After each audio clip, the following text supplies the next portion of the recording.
Hello, my loves, and welcome back to Living in Alignment with Madeline Hope. I'm actually feeling like a human again recording this because I was down bad with a cold for almost a full week, and it was brutal. Honestly, though, it forced me to slow down when I normally really resist that.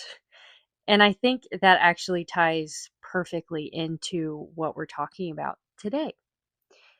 If you've been feeling like things are suddenly clicking, or you've been seeing things more clearly, or if you've had some type of emotional wake up call, especially over the past few days, last week, there's a reason for that. Today, I'm going to walk you through the astrology from Friday, April 3rd through Friday, April 10th. This week is not about starting over. It's about deciding what you're actually going to do with what just became clear. And that's a very different energy. So let's get into it. The biggest thing to understand about this week is that we are coming off of the Libra Full Moon that happened on Wednesday, April 1st, which is actually the day that I'm recording this. Full moons bring clarity, truth, and awareness, especially in Libra, which rules relationships, balance, standards, and what you're available for versus what you're not anymore.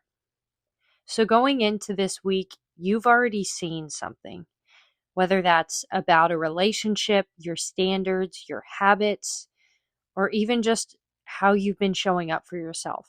Something has become very obvious. And now this week is asking, okay, what are you going to do with that?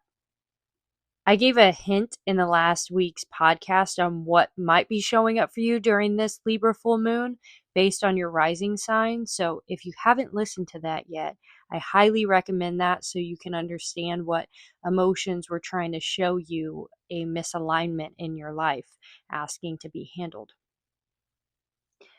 I find astrology to be such a useful tool because it turns pain into purpose. Nothing in our lives is random. Things are always happening for a reason, whether we understand them or not. Astrology just gives us a language for it. So instead of something happening and feeling like, why is this happening to me? It becomes, okay, what is this showing me? For example, let's say your car breaks down. Without astrology, that just feels like something that ruined your day. But with astrology, you might recognize that a Libra full moon is activating your second house of values and possessions, showing you that something you value hasn't been getting the attention it needs, like an oil change. So instead of just being frustrated, you start asking better questions. Why did this upset me so much? What does this actually affect in my life? Where have I been out of alignment with what I say I value? And maybe the answer is something simple like not maintaining your car or putting your time and money towards things that don't actually support your life the way you think they do. That awareness is what creates change. Because once you see it, you can actually do something about it. And over time, you don't need these bigger disruptions to get your attention because you're already paying attention. That's why I love astrology. It doesn't control your life. It helps you understand it so you can move through it with more clarity instead of just confusion. And something I always like to remind people of is that this is happening whether you understand it or not. Astrology isn't something you have to believe in for it to work. It's just a language. The same way the weather is happening, whether you check the forecast or not. The energy is still moving, cycles are still shifting, and things are being activated in your life. The only difference is awareness. Because when you understand what's happening, you can work with it instead of feeling like everything is random or happening to you. You can grab an umbrella if you know it's going to rain. You can move it instead of resisting it or being confused by it. That's where astrology becomes really powerful. And this is exactly how I use astrology in my own life and with my clients. If you're wanting to go deeper into this or understanding how this is showing up specifically for you, I do offer astrology readings and coaching through my website, madelinehope.com. So let's walk through the flow of this week because it actually moves in a really clear progression. Starting with Friday, April 3rd and the Easter weekend, the moon moves into Scorpio and things get deeper. Scorpio is truth, intensity, emotional depth, and seeing what's underneath everything. So if over the weekend you feel more emotional, more introspective, or like you can't ignore something anymore, that's exactly what this energy is meant to do. The universe is actually so cool with how it lines things up. The full moon in Libra shows you the truth. And then Scorpio comes in and makes sure you actually feel it. To give you a visual, full moons act like a mirror internally and externally. You know those photos of the full moon reflecting onto the ocean? That's exactly what the full moon does within us. It reflects the truth back to us so we can see what's going on. But the thing is, we're really good at ignoring what we see in that reflection, even when it's obvious, even when it's right in front of us. That's where Scorpio comes in and says, no, we're actually not going to ignore anything. We pick up on everything, and we weirdly like to know everything deep, dark, and sad. That's Scorpio, and that's what's happening over the weekend. This is where we process what the full moon brought up. And at the same time on Friday, we have Venus in Taurus squaring Pluto in Aquarius, which is a pretty intense relationship considering both of these planets are currently in fixed signs. This can bring up things around control, attachment, fear, jealousy, or realizing that something has more power over you than you thought. And I don't want that to sound scary. It's just honest.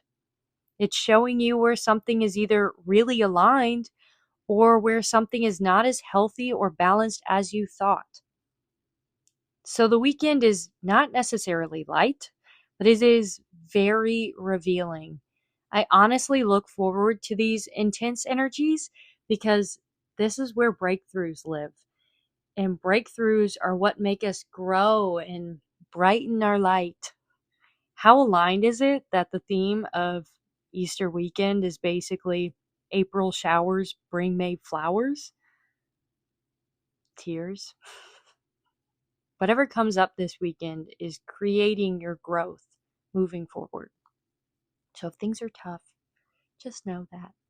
Giving you a virtual hug.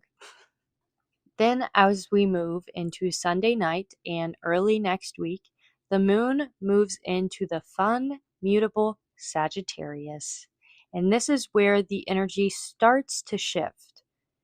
Sagittarius is about perspective, meaning, and zooming out. So, after the emotional depth of Scorpio, this is where things start to make more sense. You might feel a little lighter, a little more hopeful, like you can finally see the bigger picture of what you've been going through. But we also have the sun squaring Jupiter around this time, which can make things feel bigger than they are.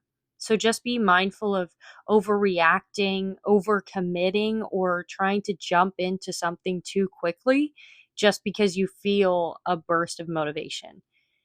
This weekend and the beginning of the week is more about understanding, not rushing. Then, as we move into mid to late next week, this is where things start to get real. On Thursday, April 9th, the big movement comes in when Mars enters Aries. This is a big shift because Mars, the planet of action, has been in Pisces, which is emotional, intuitive, and sometimes a little unclear or indirect. But when Mars enters Aries, it's back home, and it's home sign. This is direct action, confidence, initiation, and movement. So this is where you might feel a noticeable shift in your energy. Things become more clear. You feel more decisive. You feel more ready to actually move. This is where we start to see a lot of things happening actually in the world that have been debated, discussed, and felt for a while. When Mars moves into Aries, it's never random. It might feel sudden, but it's always in response to something that's already been building. It's definitely reactive and sudden, but always in regards to things that have been developing for a while. Then Mars in Aries comes in to push action to happen. Mars in Aries is where we stop spinning in circles, staying in our heads, crying over the same spilt milk, and start taking powerful, decisive action. We have Mars making a really supportive aspect to Uranus as well, which can bring sudden clarity about what to do next and the motivation to actually act on it. Then the next day, on Friday, April 10th, we have the third quarter moon in Capricorn, which is the father of the zodiac. And this is where the energy shifts from thinking and feeling into doing.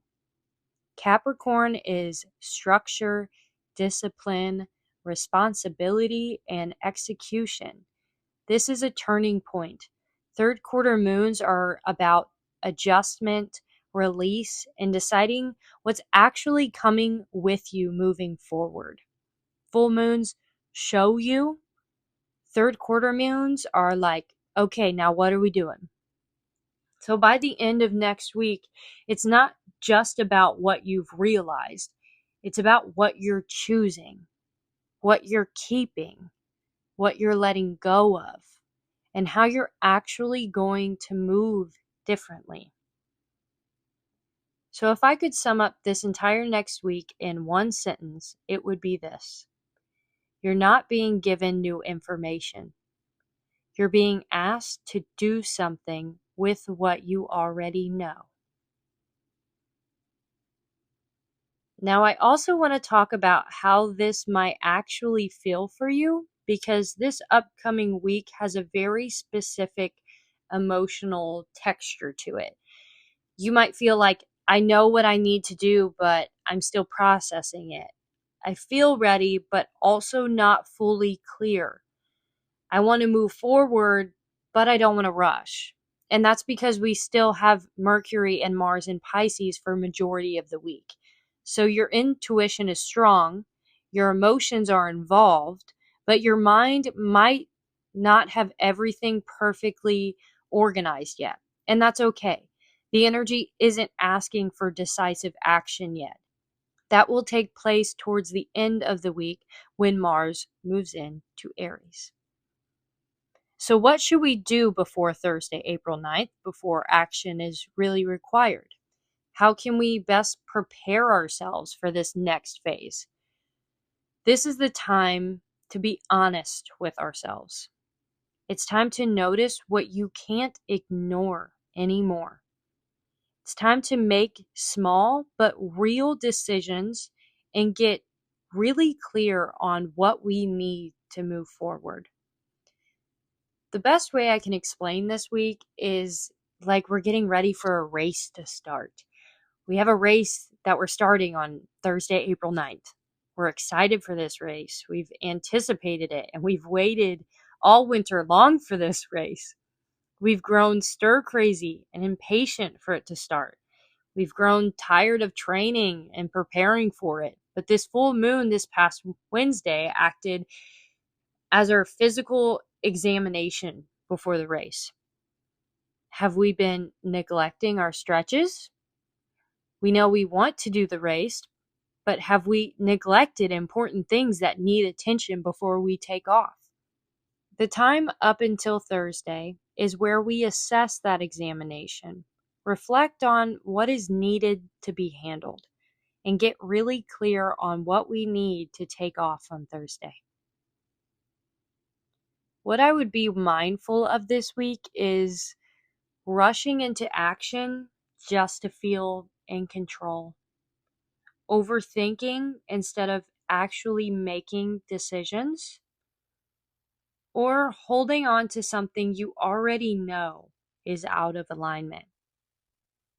Because this week is going to show you very clearly the difference between aligned action and forced action.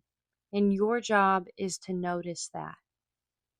So I want to leave you with a few questions to sit with, journal on, or just think about. What became clear for me over the past week? What am I no longer available for? Where am I being asked to step up or move differently? And what is one action I can take this week that actually reflects that? You don't need to change your entire life this week, but you do need to stop ignoring what's already become obvious. If this episode resonated with you and you're wanting more personalized guidance, I offer personalized astrology readings and coaching through my website, madelinehope.com. I also share a lot of this in real time on my Snapchat, like what I'm personally noticing and working through day to day.